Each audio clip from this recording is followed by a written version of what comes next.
जो 27 सितंबर की कॉल दी गई थी, उसके हवाले से हमारे इंजीनियर बाबू हैं शरीफ साहब, यानी कि तर्जुमान आला इस सारे फेक निज़ाम के, उन्होंने मीडिया को कुछ हिदायत जारी की और मीडिया को हिदायत ये जारी की है कि आपने ज़्यादा से ज़्यादा क्योस पैदा करना है, ज़्यादा से ज़्यादा इख्तिलाफ़ात की खबरें देनी है पाकिस्तान तहरीक-ए-इंसाफ के अंदर से और कोई छोटी-छोटी अगर कोई इश्यू होता है, इख्तिलाफ़ होता है, उसको हाइलाइट करना है।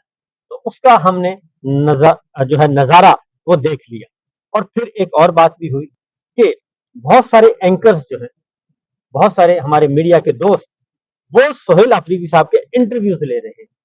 ये पहली दफ़ा हुआ है, इससे पहले सोहेल अफरीदी के इंटरव्यूज़ नहीं हो रहे थे। कोई पाकिस्तान तहरीक-ए-इंसाफ का मौक़िफ़ लेने के लिए तैयार नहीं था और ख़ास तौर पे जब इमरान खान साहब की लास्ट टाइम उनकी आँख की खबर आई कि उनकी बीनाई ज़ाया हो चुकी है, उस वक़्त भी जब धरना हो गया शुरू, तो गंडापुर साहब को ज़्यादा अहमियत दी गई, सोहेल अफरीदी को किसी ने लिफ्ट नहीं करवाई। अब मामला बिल्कुल मुख्तलिफ है, लेकिन मेरा ख्याल है कि हुआ ये है कि सोहेल अफरीदी ने जब तक मैंने इंटरव्यू सुने, उन्होंने काफ़ी अच्छे तरीके से हैंडल किया है। उनका तमाम मरकज़ी टीवी चैनल्स जो हैं और जो प्राइम टाइम और प्राइम एंकर्स जो इस वक़्त मौजूद हैं, उनके प्रोग्राम में वो जा चुके हैं और बिला तमीज़ और बिला इम्तियाज़ वो जा रहे हैं और खूब अपना मुकदमा पेश कर रहे हैं और ख़ास तौर पे जो इख्तिलाफ़ी आवाज़ें थीं, उन इख्तिलाफ़ी आवाज़ों को दबाने में और उनको काउंटर करने में कामयाब हो चुके हैं। उनके साथ शफ़ी जान भी ये काम कर रहे हैं। तो एक तो ये है कि जो बयानिया बनाने की कोशिश की जा रही थी कि इख्तिलाफ़ात को उछाला जाए, वो अभी तक आगे नहीं बढ़ पा रहा क्योंकि इसके साथ-साथ जब इमरान खान की अगली बीमारी की खबर आ गई और उनको किम्स हॉस्पिटल में ले जाने की मुसलसल खबरें आ रही हैं, तो सारे का सारा जो प्रेशर है, वो शिफ्ट हो गया उन लोगों की तरफ जो पीटीआई के अंदर भी मौजूद हैं, सोशल मीडिया में भी मौजूद हैं और डिजिटल मीडिया में मौजूद हैं। उन लोगों की तरफ शिफ्ट हो गया जो नेगेटिव एडवर्सिटी ज़्यादा पेश कर रहे हैं, नेगेटिव रिपोर्टिंग ज़्यादा कर रहे हैं, तो उन पे अब प्रेशर आ रहा है। पहली बात तो ये। दूसरी बात एक और चीज़ भी आई है, क्योंकि कुछ ऐसे सिग्नल्स मौसूल होना शुरू हो गए हैं, जिसके बाद लगता ये है कि जो मोहसिन नकवी साहब ने कहा था कि ये निज़ाम जो है वो कोलैप्स कर गया है, अब कुछ और आवाज़ें आ रही हैं। अब वो कहते हैं कि कोलैप्स नहीं कर गया, बल्कि ये क्रैश कर गया है और ये निज़ाम क्रैश नहीं किया, बल्कि अब नया बयानिया है कि निज़ाम के बजाय आप कहें हुकूमत क्रैश कर गई, शहबाज़ हुकूमत क्रैश कर गई, ताकि निज़ाम क्योंकि इस सारे को तो आपको मालूम है हमारे बादशाह सलामत जो है वो उन्होंने हाथ रखा हुआ है। डिफरेंशिएट करने की कोशिश की जा रही है। हुकूमत से हाथ खींचा जाए, हुकूमत से ज़रा थोड़ी-सी दूरी इख्तियार की जाए और वो शहबाज़ हुकूमत पे गिराया जाए। क्योंकि सोहेल वड़ैच साहब हैं, बहुत ज़्यादा नाक़िद रहे इमरान खान साहब के और बहुत ज़्यादा और इसी तरीके से कुछ और दानिश्वर भी हैं। तो सोहेल वड़ैच साहब ने एक बात की है, वो कुछ दिनों से ज़रा थोड़े से उन्होंने भी अपनी शिफ्ट की है, अपना बयानिया चेंज किया है और ख़ास तौर पे ऐसे प्रोग्राम्स में वो जा रहे हैं, जो इमरान खान साहब का मज़ाक उड़ाते थे और अब वहाँ जाके ये बात कही जा रही है कि नहीं, इमरान खान की मकबूलियत जो है, वो बहुत बिल्कुल सही जेन्युइन मकबूलियत है। अब कबूलियत हो ना हो, मकबूलियत कबूलियत पे हावी हो चुकी है। फिर ये भी कहा गया इमरान खान साहब के बारे में कि जनाब उनके बगैर क्योंकि ये भी तस्लीम कर लिया उन दोस्तों ने जो एस्टेब्लिशमेंट के साथ जुड़े हुए थे, जो इंजीनियर शरीफ साहब के साथ जुड़े हुए थे, जो रायबैंड के साथ जुड़े हुए थे। अब वो सारे लाइन चेंज कर रहे हैं और वो कह रहे हैं कि नहीं, इमरान खान से ज़्यादती हुई है। इमरान खान बहुत पॉपुलर है। अगर इलेक्शन होता है तो इमरान खान क्लीन स्वीप करेगा और अगर इमरान खान साहब जेल से बाहर आते हैं, तो भी ये हुकूमत बिल्कुल ज़ीरो हो जाएगी। अब हुकूमत की खामियाँ बताई जा रही हैं। ये सारी की सारी बातें आ रही हैं। मेरे सामने सोहेल वड़ैच साहब का एक और मौजूद है जी ताज़ा तरीन। वो कहते हैं कि मैं इमरान खान के साथ हूँ और मैंने हमेशा ये कहा कि इसे जेल से बाहर निकलना चाहिए। मैं तो ये भी कहता हूँ कि इमरान खान के खिलाफ जितने भी केसेस हैं, वो सारे के सारे झूठे हैं। ये सोहेल वड़ैच साहब ने लिख दिया है, बयान कर दिया है। तो इससे आप अंदाज़ा कर सकते हैं कि हवाओं का रुख क्या चल रहा है। तो मेरे साथ इस वक़्त ना हम सफ़र कर रहे हैं। इस नुक्ते पे मैं आपकी राय लेना चाहूँगा जनाब इमरान रियाज साहब से।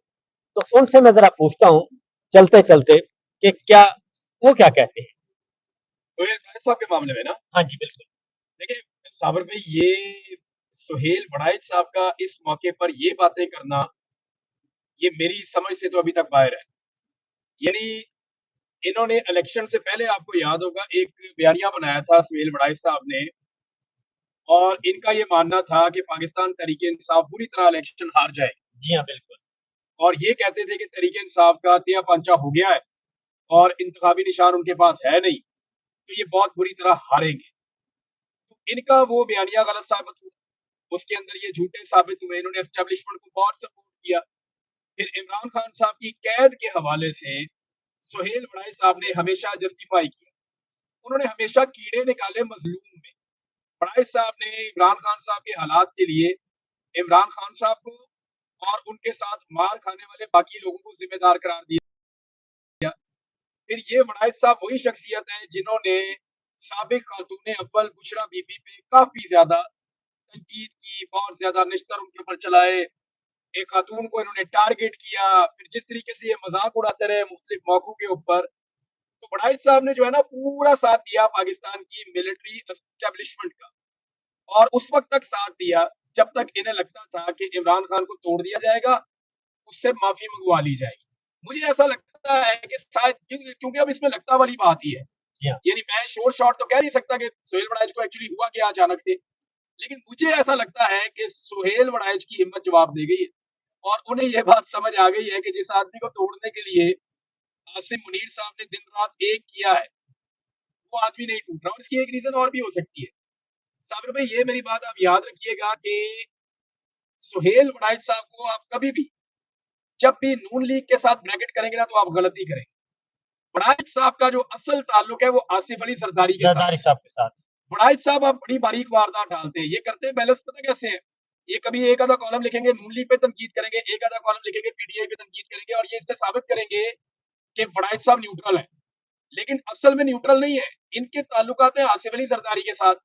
और आज आपको पता है कि आसिफ अली जरदारी साहब को प्रॉब्लम आ रही है कुछ चीजों में। नंबर एक, जो उनके जजेस के उन्होंने नाम दिए थे, वो जजेस की तैनातियां नहीं मिली। फिर बिलावल को बड़ा शिकवा है कि यार हमारे साथ ज्यादती हुई है, यहाँ पे आजाद कश्मीर में हमारे साथ जुल्म किया गया है, हमें जो मिलना चाहिए था आजाद कश्मीर में वो हमें नहीं मिला, और जो हमारे साथ बातें किए गए वो पूरे। आपको और याद दिलाऊं मैं कि जब ये रिजीम चेंज ऑपरेशन के बाद 2024 में इलेक्शन हुआ, तो शुरू का ये था, और ये फार्मूला हुकूमती लोग खुद बता चुके हैं। शुरू का जो पहला फार्मूला था वो ये था कि आधा टाइम शहबाज शरीफ और आधा टाइम ये बिलावल को वजीर आजम बनाएंगे, 50-50। ये 50-50 का एक फार्मूला था। लेकिन वो फार्मूला जो है वो बीच में छोड़ दिया गया, और अब शहबाज शरीफ साहब जो है वो फेवरेट प्राइम मिनिस्टर बन गए, प्रॉब्लम होगी। तो आप याद रखिए, जैसे Ansar Abbasi foreign anti establishment हो जाते हैं ना, जैसे ही मियां साहब को प्रॉब्लम होती है, हाँ जी।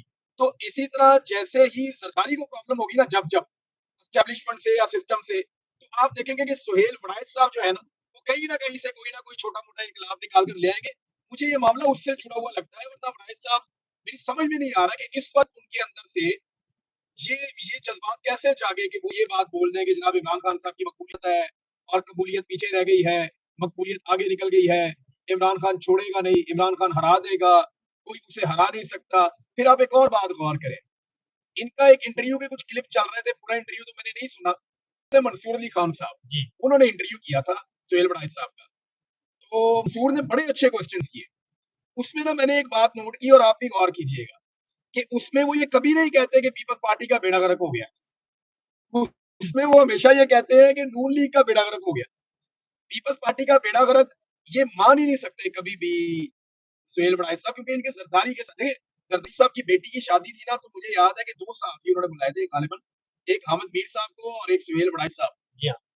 जो उनके और बहुत करीबी लोग भी हैं। चलिए मैं आपको बता देता हूँ कि आज ये पुलवशा बहराम ने कहा है कि धांधली से कश्मीर में हुकूमत बनाएंगे तो हुकूमत के नेफे में पिस्तौल चल जाएगा। तो ये नेफे में पिस्तौल चलाया थोड़ा सा, पिस्तौल तो नहीं उनके पास है, हाँ जी, लेकिन नेफे में शुरली चलाई है सुहेल बड़ाई साहब ने। तो ये मुझे उससे जुड़ा हुआ लगता है क्योंकि इनकी वफादारी और इनकी मोहब्बतें जो है वो आसिफ अली जरदारी के साथ। जी, और आगे भी एक और खबर भी है, मैं आपको बताता हूँ। एक और खबर आई है क्योंकि इमरान खान साहब के बारे में जो आंखों का मामला है वो बहुत हो चुका है, संजीदा है, और उसके बारे में मुस्तनद रिपोर्ट्स भी मौजूद हैं। अब उस्मा बुखारी हैं और उन्होंने क्या कहा है? उन्होंने कहा है कि इमरान खान की नजर 30-35 साल के लड़कों से भी अच्छी है, और अब ये उसको भी कह रहे हैं कि जनाब ये तो मामला ठीक नहीं है। पीपल्स पार्टी की अब एक और बात सुन लें, हसन मुर्तजा साहब हैं कि पंजाब खवातीन की हुक्मरानी में चल रहा है, अगर वो अपनी जेंडर का दिफा नहीं कर सकते तो दूसरों का कोई पुरसाने हाल नहीं होगा। तो ये जो इमरान भाई बात कर रहे थे, इसलिए उसका बताना ये जरूरी आपने था। उस्मा बुखारी की बात की ना साबिर जी भाई, हाँ। तो इन्होंने ना लिख कर दिया हुआ है हम्म, एक केस में अदालत में, जी ये डूब के मर जाना चाहिए नवाज शरीफ को और उनकी बेटी को जिन्होंने हुकूमत बनाई हुई है पंजाब में, कि उनकी इंफॉर्मेशन मिनिस्टर इसलिए लाहौर की एक अदालत में नहीं जा रही पिछले 9 महीनों से, 11 महीने हो गए जी गालिबा, हाँ 11 महीनों से वो लाहौर की एक अदालत में सिर्फ इसलिए नहीं जा रही, उनकी अपनी इंफॉर्मेशन मिनिस्टर सिक्योरिटी साथ होने के बावजूद पंजाब के कैपिटल के अंदर वो अदालत में नहीं जा रही है और अदालत में उसने लिख कर दिया है कि मेरी जान को खतरा, मैं अदालत में नहीं आ सकती। तो ये तो इनके लिए डूब मरने का मुकाम है और ये तो बेशर्मी की हद तक इनको जो है वो डूब मरना चाहिए कि इन्होंने किया क्या? यानी एक मिनिस्टर लाहौर में अपने आप को महफूज नहीं समझ रही, तो आम आदमी अपने आप को कैसे महफूज समझेगा? इतने को 3000 बंदा इन्होंने सीसीडी के जरिए मार दिया, बंदे मार-मार इन्होंने तबाहियाँ फेर दी और आज भी लॉ एंड ऑर्डर की सिचुएशन ये है कि एक सूबाई वज़ीर ये कहती है और लिख कर, वो लेटर मैं दूँगा साबिर भाई जी। आपको, वो लिख कर एक सूबाई वज़ीर ये कहती है कि जनाब मेरी जान को खतरा है, मैं लाहौर की एक अदालत में नहीं आ सकती। अंदाज़ा करें आप। तो ये तो मामला चल रहे हैं, तो अब आते हैं जी, समाप्त करते हैं यहीं पे मामलात को, क्योंकि एक खबर है, क्योंकि कहा जाए क्यों कोलैप्स क्यों कर गया जी ये सिस्टम। अब कह रहे हैं नहीं, सिस्टम नहीं कोलैप्स कर गया, हुकूमत क्रैश कर गई है, खबर है। और हमारे माहिरीन मईशत हैं इस वक्त, और बल्कि माहिरीन मईशत नहीं, सॉरी, हाँ माहिरीन मईशत भी कह सकते हैं, साबिक सदर है लाहौर चैम्बर ऑफ कॉमर्स के मियां अबू जर साहब, उन्होंने कहा है कि आईएमएफ को, गवर्नमेंट यानी कि हमारी हुकूमत आईएमएफ को 1 घंटे में 1 अरब रुपया सूद अदा कर रही है। हर घंटे। हर घंटे में, 24 घंटों में 24 अरब रुपया, यानी एक दिन में 24 अरब रुपया सूद अदा किया जा रहा है। और अब ये तो सूद है, जबकि एक दिन में, 24 अरब सूद दिया जा रहा है और एक दिन में 20 अरब रुपया कर्जा लिया जा रहा है। ये आप खुद अंदाजा कर लें कि ये सिस्टम कैसे चल रहा है।